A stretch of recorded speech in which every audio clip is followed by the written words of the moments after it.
పూజలు పెద్దలు మాజీ పార్లమెంట్ సభ్యులు పైకాల సత్యనారాయణ గారి విగ్రహావిష్కరణ కార్యక్రమానికి చేసినటువంటి పెద్దలు పైకాల సత్యనారాయణ గారి సతీమణి నాగేశ్వరమ్మ గారికి, అదేవిధంగా పైకాల సత్యనారాయణ గారి కుమారులు లక్ష్మీనారాయణ గారికి, వెంకటరమణ గారికి, అదేవిధంగా వారి కుటుంబ సభ్యులకి, ముఖ్యంగా ఈ కార్యక్రమానికి విగ్రహావిష్కరణ చేసినటువంటి ఆయన సోదరుడు పైకాల నాగేశ్వరరావుకి, ఈ కార్యక్రమానికి ముఖ్య అతిథిగా విచ్చేసినటువంటి పెద్దలు పార్లమెంట్ సభ్యులు వల్లభనేని బాలశౌరి గారికి, మాజీ శాసనసభ్యులు రావి వెంకటేశ్వరరావుకి, ఈ కార్యక్రమాన్ని ఇంత ఘనంగా చేయడానికి, ఈ కార్యక్రమం జరగడానికి ముఖ్య కారణమైనటువంటి కాపు సేవా సమితి అధ్యక్షులు భవన అధ్యక్షులు రామకృష్ణ గారికి, మా ఆళ్ళ చెన్నకేశ్వరరావుకి, అప్పారావుకి, రాంబాబు గారికి, గాంధీ గారికి, ప్రతి ఒక్కరికి పేరు పేరున హృదయపూర్వక నమస్కారాలు. ఇక్కడ విచ్చేసినటువంటి పాత్రికేయ మిత్రులకి, పెద్దలకి, అందరికీ హృదయపూర్వక నమస్కారాలు. పైకాల సత్యనారాయణ గారి గురించి ఎంత చెప్పినా కూడా తరగనటువంటి చరిత్ర పైకాలది. ఆయన ఒక వ్యక్తిగా ఒక చిన్న కుటుంబంలో జన్మించి అంచెలంచెలుగా ఆయనకున్నటువంటి మక్కువ ఇష్టంతో నాటక రంగంలోకి ప్రవేశించి, అక్కడి నుంచి సినీ పరిశ్రమలోకి ప్రవేశించి, ఎటువంటి అందాదండ లేకుండా ఒక వ్యక్తిగా ఆయనకున్నటువంటి నటన, ఆయనకున్నటువంటి ఒక మంచి పొజిషన్ రావాలన్నటువంటి తపనతో అంచెలంచెలుగా ఆయన కాళ్ళ మీద ఆయన ఎదిగి 800 చిత్రాల్లో నటించి ఏ పాత్ర ఇచ్చినప్పటికీ కూడా ఆ పాత్రకి పూర్తి న్యాయం చేసినటువంటి మహోన్నతమైన వ్యక్తి పైకాల సత్యనారాయణ గారు. ఆయన రాజకీయాల్లోకి వచ్చి పార్లమెంటు సభ్యులుగా ఈ మచిలీపట్నం నుంచి సేవలు అందించారు. పైకాల సత్యనారాయణ గారు తెలుగుదేశం పార్టీ వ్యవస్థాపక అధ్యక్షులు ఎన్టీ రామారావుకి అత్యంత ఆప్తులు. ఆయన కూడా ఈ ప్రాంతం నుంచే పుట్టినటువంటి వ్యక్తి. ఈయన ఎన్టీ రామారావు గ్రూప్గా కూడా కొన్ని డబుల్ పోల్ సినిమాలో పైకాల సత్యనారాయణ గారే రెండో వ్యక్తిగా రామారావు ప్లేస్ ఉండేవాడు. అటువంటి సంగీత సంబంధం ఉన్నటువంటి వ్యక్తి. ఎన్టీఆర్ తెలుగుదేశం పార్టీ ముఖ్యమంత్రిగా ఉన్నప్పుడు ఎప్పుడూ కూడా ఏ పదవి కూడా ఆశించి రామారావు దగ్గరికి రాలా. తెలుగుదేశం పార్టీ రామారావు నుంచి దూరం అయిన తర్వాత, రామారావు మరణించిన తర్వాత తెలుగుదేశం పార్టీకి అవసరం ఉన్నప్పుడు పైకాల సత్యనారాయణ గారు తెలుగుదేశం పార్టీ పార్లమెంట్ సభ్యుడిగా పోటీ చేశారు. ఆ రోజు నాకు ఇంకా బాగా గుర్తుంది.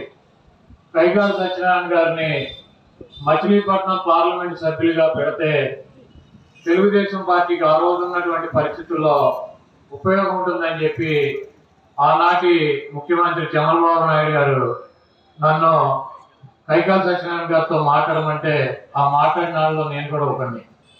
పైకాల సత్యనారాయణ గారు మచిలీపట్నం పార్లమెంట్ సభ్యుడిగా కనుక పోటీ చేస్తే ఆయన కమ్యూనిటీ నుంచి చాలా గుర్తింపు ఉన్నటువంటి వ్యక్తి.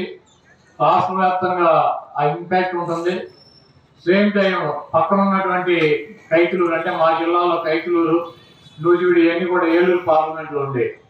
ఇటు పక్కన నిడిమోలు, అవినిగడ్డ తెనాలి పార్లమెంట్లో ఉండే.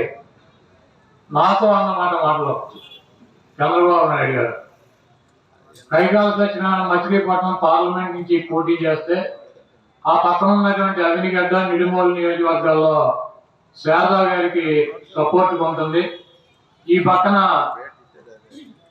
మాగంటి బాబుకి నూజివీడు కైకులూరు కాన్స్టిట్యూన్సీలు సపోర్టుగా ఉంటాయని చెప్పి ఆయన అడగమంటే ఆయన వెళ్ళి పార్లమెంట్ సభ్యులుగా పోటీ చేయమని చెప్పి కోరిన వాళ్ళలో నేను కూడా ఒకటి. అటువంటి కైకాల సత్యనారాయణ గారు సినిమాల్లో కావచ్చు, రాజకీయాల్లో కావచ్చు, ఆయన పోషించినటువంటి పాత్రలో పూర్తిగా 100% న్యాయం చేసినటువంటి వ్యక్తి.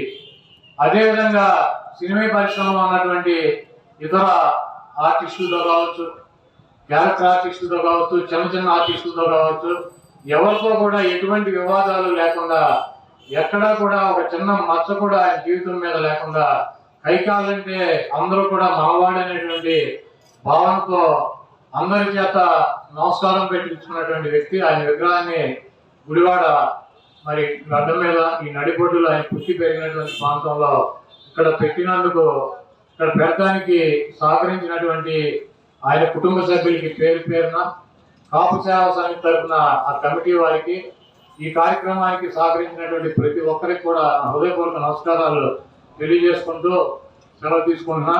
జోహార్ కైకాల. జీవితంలో ఒకసారి ఆయన సినిమా చూడగానే మరిచిపోలేనటువంటి వ్యక్తి కీర్తిశేషులు కైకాల సత్యనారాయణ గారు. ఆయన ఎలాంటి పాత్ర ఇచ్చినా, అది విలన్ పాత్ర కానివ్వండి, లేకపోతే హాస్యం కానివ్వండి, క్యారెక్టర్ ఆర్టిస్ట్ కానివ్వండి, ఎలాంటి క్యారెక్టర్ ఆయనకి ఇచ్చి నటించనున్నా మరలా ఆ నిర్మాత కానీ, ఆ దర్శకుడు కానీ ఆ హీరో కానీ నెక్స్ట్ సినిమాలో తప్పకుండా మళ్ళా కైకాల సత్యనారాయణ గారికి పాత్ర ఇస్తేనే ఆ సినిమా హిట్ అవుతుందనేటువంటి మాట 100% నిజం అనేటువంటి విషయాన్ని సందర్భంగా మీకు మనం చేస్తాం. మరి ఒక సామాన్య కుటుంబంలో పుట్టి కైకలవరం గ్రామంలో అంచెలంచెలుగా ఒక గొప్ప స్థాయికి ఎదిగి 1996లో మీ అందరి యొక్క ఆశీస్సులతోటి పార్లమెంటులో కూడా అడుగుపెట్టినటువంటి ఒక అజాత శత్రువు కైకాల సత్యనారాయణ గారు. ఒకరోజు మన మెగాస్టార్ చిరంజీవి గారితో ఏదో సందర్భంలో కూర్చొని మాట్లాడుతున్నప్పుడు ఆయన చనిపోయిన తర్వాత బ్రహ్మాండమైనటువంటి వ్యక్తి వల్ల నిజమైనటువంటి అజాత శత్రువు, ఎవరికి అన్యాయం చేయడు, అనవసరంగా ఎవరిని గురించి మాట్లాడు, అలాంటి వాళ్ళు చాలా అరుదుగా ఉంటారు, ఆయన పెద్ద ఆయన కైకాల సత్యనారాయణ గారు అని చెప్పి ఒకసారి నాతో అన్నారు. అంత గొప్పటి పేరు తెచ్చుకున్నటువంటి వ్యక్తి కైకాల సత్యనారాయణ గారు. సంవత్సరం డిసెంబర్ 23వ తారీఖు ఆయన మరణించారు. ఆ రోజు నేను కూడా స్వయంగా ఆ పీనల్స్ లో కూడా పాల్గొన్నాను. మళ్ళా సంవత్సరానికి కాపు సోదరులు అందరూ కలిసి ఒక బ్రహ్మాండమైనటువంటి నిలువెత్తు ఆయన కాంస్య విగ్రహాన్ని ఇక్కడ ఏర్పాటు చేయటం మీ అందరినీ కూడా నేను మొట్టమొదటిగా అభినందిస్తా ఉన్నాను. దాదాపు 775 సినిమాల్లో నటించినటువంటి నటుడు, ఒక సామాన్యమైనటువంటి విషయం కాదు.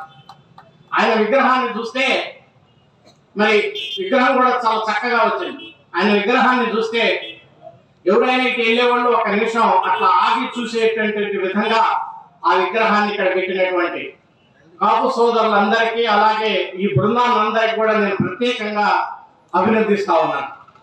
మరి ఈ ప్రాంతానికి చెందినటువంటి మాజీ ముఖ్యమంత్రి, ఈ నియోజకవర్గంలో కూడా పనిచేసినటువంటి డాక్టర్ ఎన్టీ రామారావు గారితో కలిసి దాదాపు సత్యనారాయణ గారు ఒక 100 సినిమాలు నటించారు.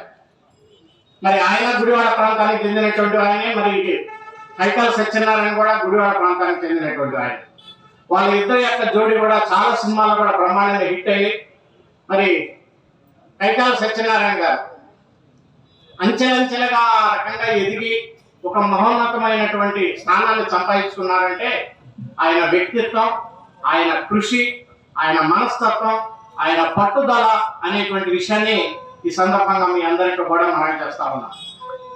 మరి లాస్ట్ టైం నేను గుడివాడ వచ్చినప్పుడు స్థానిక శాసనసభ్యులు కొడాల నాని గారు నేను మాట్లాడుతున్నాం.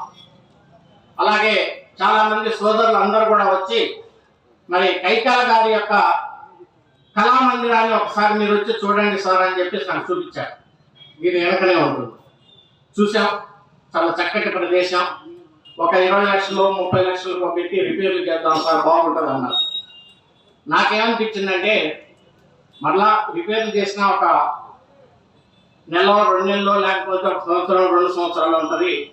ఆయన పర్మనెంట్గా అక్కడ కూడా ఒక మంచి విగ్రహం పెట్టి లోపల హాఫ్ విగ్రహం ఒక 10 లక్షలు 20 లక్షలు కాదు, కేంద్ర ప్రభుత్వం సిఎస్ఆర్ ఫండ్స్ నుంచి తప్పకుండా ఒక 2 కోట్ల రూపాయలతోటి దాన్ని తీర్చిదిద్దుదాము అని చెప్పేసి మరి ఆ రోజు మీ అందరం కూడా మాట్లాడుకున్నాం. నేను మాట్లాడుతూ ఉన్నా.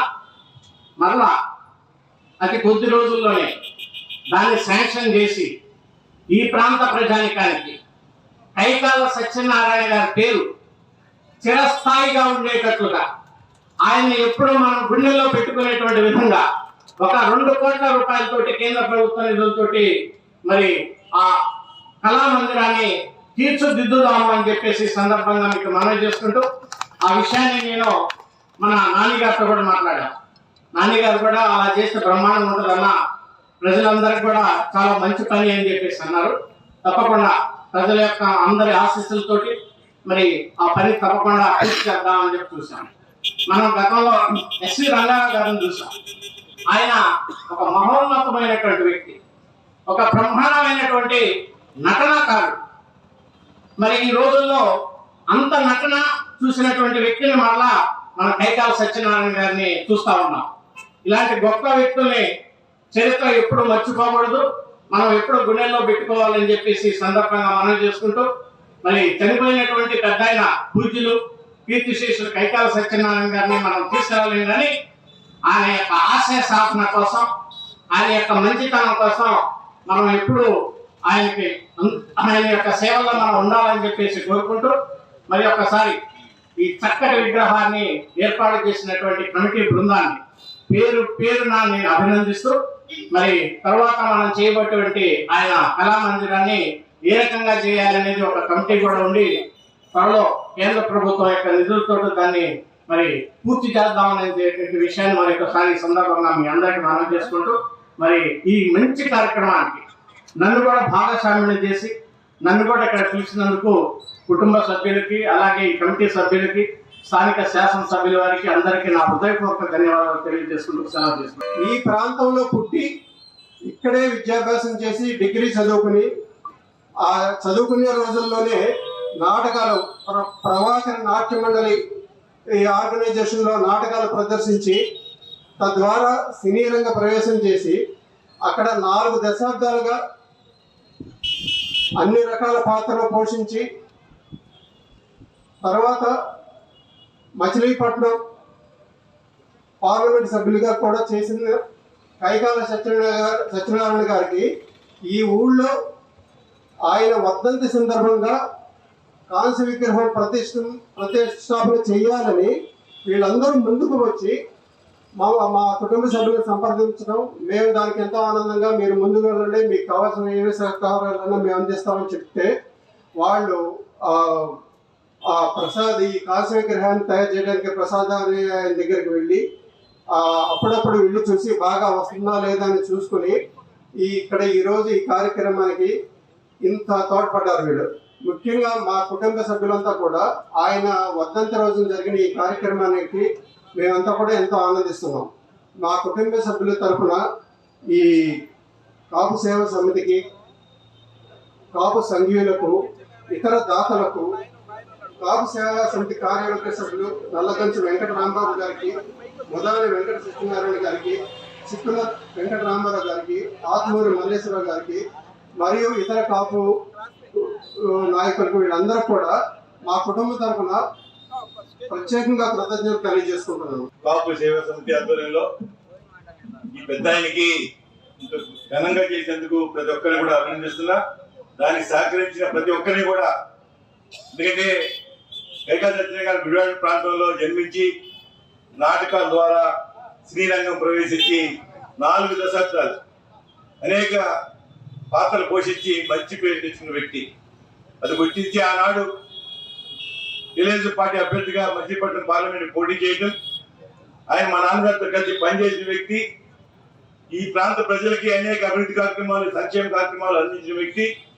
ఆయనకి ఇంత ఘనంగా చేసినందుకు ప్రతి ఒక్కరిని కూడా ఎవరైతే దీంట్లో పాల్గొంటున్నారో ముఖ్యంగా ఎంపీ బాలశౌరి గారు, స్థానిక శాసనసభ్యులు, వేదిక మీద ఉన్న పెద్దలందరూ కూడా ఈ యొక్క కార్యక్రమాన్ని ఘనంగా చేసినందుకు అందరినీ కూడా అభినందిస్తున్నా.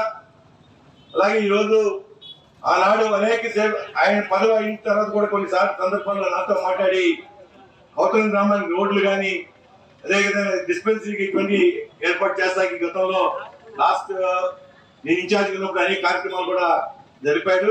ఎందుకంటే ఈ ప్రాంతం మీద ఆయనకున్న ప్రేమతో, ఈ ప్రజల మీద ఉన్న ఆయనకున్న ప్రేమతోనే ఈ కార్యక్రమాలు చేశారని చెప్పి నేను భావిస్తున్నా. మరొకసారి అందరినీ కూడా ఎవరైతే దీన్ని సహకరించారో అందరూ కూడా అభినందన తెలియజేస్తూ తెలుస్తున్నా. Thank you very much. మరిన్ని వీడియోస్ కోసం ఛానల్ ని సబ్స్క్రైబ్ చేయండి, లేటెస్ట్ అప్డేట్స్ కోసం వాట్సాప్ ఛానల్ ని ఫాలో చేయండి అండ్ లింక్ డిస్క్రిప్షన్ లో ఉంది.